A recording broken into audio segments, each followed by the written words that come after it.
হাই everyone, যিসকলে CTETৰ কাৰণে apply কৰিম বুলি ভাবিছে তেওঁলোকৰ বাবে CTETৰ যেহেতু নটিফিকেশ্যন আহি গ'ল অলৰেডি সকলোৱে জানে। আজি এই ভিডিঅ'টোত মই অকণমান ডিটেইলছত এই নটিফিকেশ্যনটো ডিছকাছ কৰি দিম। সিলেবাছ কেনেকুৱা হয়, কেনেকুৱা ধৰণৰ প্ৰশ্নসমূহ আহে, গোটেইখিনি বস্তু আমি আজি এই ভিডিঅ'টোত চাম। পোনপ্ৰথমে কৈ থওঁ, চেনেলটো এবাৰ ছাবস্ক্ৰাইব কৰি দিয়ক। পোনপ্ৰথমে এই CTETৰ যোনটো নটিফিকেশ্যন আহিছে চবেই জানে যে তাৰ এক্সাম হ'ব, আমাৰ এক্সাম 6 ছেপ্টেম্বৰৰ দিনা হ'ব, অৰ্থাৎ 6 ছেপ্টেম্বৰ দেওবাৰ টেণ্টেটিভ ডেট এক্সামৰ হয় আৰু ফৰ্ম ফিল আপ চলি আছে। গতিকে যিসকলে দিব বিচাৰে এক্সামটো জলদি ফৰ্ম ফিল আপ কৰি দিয়ক। জুন 10 হ'ল লাষ্ট ডেট। এতিয়া এক্সামটো দুটা শিফ্টত হ'ব, মানে দুখন পেপাৰ আহিব, এখন এলিমেণ্টাৰী লেভেলৰ বাবে আৰু এখন প্ৰাইমেৰী ষ্টেজৰ বাবে। ইয়াতে কেনেকুৱা ধৰণৰ পেপাৰ আহে আমি অকণমান পেপাৰখন ডিছকাছ কৰোঁ। পোনপ্ৰথমে মই যদি পেপাৰ 1ৰ কথা কওঁ, ঠিক আছে, আমি পেপাৰ 1ৰ কথা পাতিম। পেপাৰ 1তনো কেনেকুৱা ধৰণৰ প্ৰশ্ন আহে।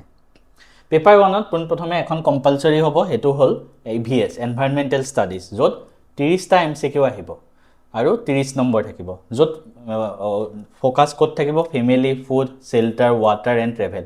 এইখন পেপাৰ 1ৰ বাবে প্ৰাইমেৰী ষ্টেজ। ছেকেণ্ড, মেথছ এটা আহিব।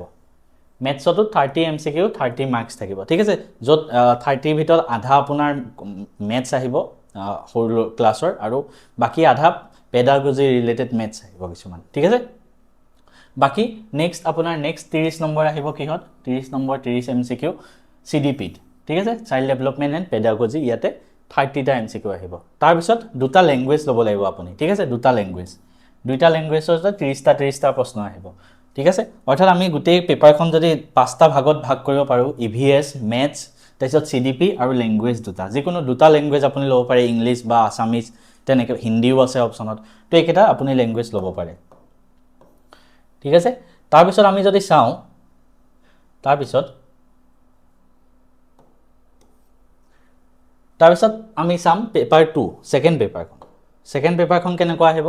ছেকেণ্ড পেপাৰখনো টোটেল 150 মাৰ্কছৰ আহিব, টোটেল 150 মাৰ্কছৰ ছেকেণ্ড পেপাৰখন আহিব, য'ত 20% আমি গোটেই ছেকেণ্ড পেপাৰখন 4টা ভাগত ভাগ কৰিব পাৰি, 20%, 20%, 20% আৰু 40%। এই 20% কিহত আহিব, কম্পালচৰি ক'ৰ ছাবজেক্ট, য'ত 90টা কুৱেশ্যন থাকিব, 90 মাৰ্কছ।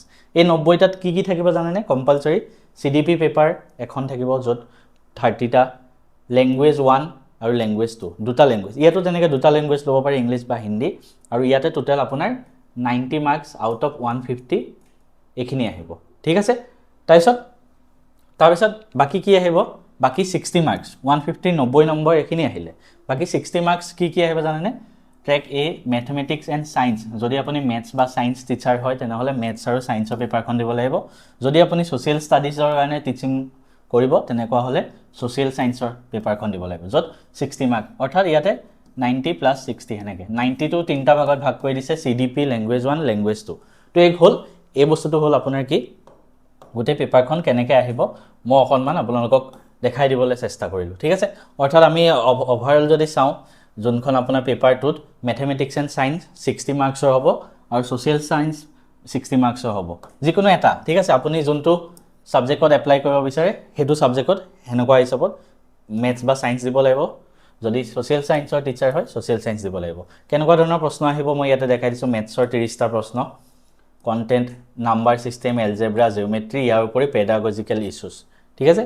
আৰু ছায়েন্সৰো আহিব 30টা প্ৰশ্ন, ঠিক আছে। ছ'চিয়েল ছায়েন্সৰো তেনেকৈ কি আহিব, 40টা কুৱেশ্যন আহিব। হিষ্ট্ৰীত কি ইয়াতে দি দিয়া হৈছে আপোনালোকে একবাৰ চাই ল'ব। ঠিক তেনেকৈ geography, planet earth, environment, resources, social and political life, ঠিক আছে, এইখিনি বস্তু আহিব। তাৰপিছত আৰু ইয়াৰ 40 কুৱেশ্যনটো মানে থিয়ৰী বেছড, আৰু বাকী 20 কুৱেশ্যনছ কি আহিব, পেডাগজিকেল ইছ্যুছৰ ওপৰত আহিব, ঠিক আছে। তো এইখন হ'ল পেপাৰ 2, আপোনাৰ যোনটো 60 মাৰ্কছ আহিব সেইটোৰ ওপৰত ডিছকাশ্যন, ঠিক আছে। তো অভাৰঅল ভিডিঅ'টো কেনেকুৱা পালে জনাব। এটা নতুন ভিডিঅ' সকলোকে দিবলৈ চেষ্টা কৰিলোঁ। আৰু যদি এপ্লাই কৰা নাই, এপ্লাই লিংক ডেছক্ৰিপশ্যনত থাকে, তাৰ পৰা গৈ এপ্লাই কৰি ল'ব পাৰে। কোনোবা ইনষ্টাগ্ৰামত চালে আমাৰ বায়'ত লিংকটো দিয়া থাকে, তাৰ পৰা আপোনালোকে এপ্লাই কৰি ল'ব পাৰিব।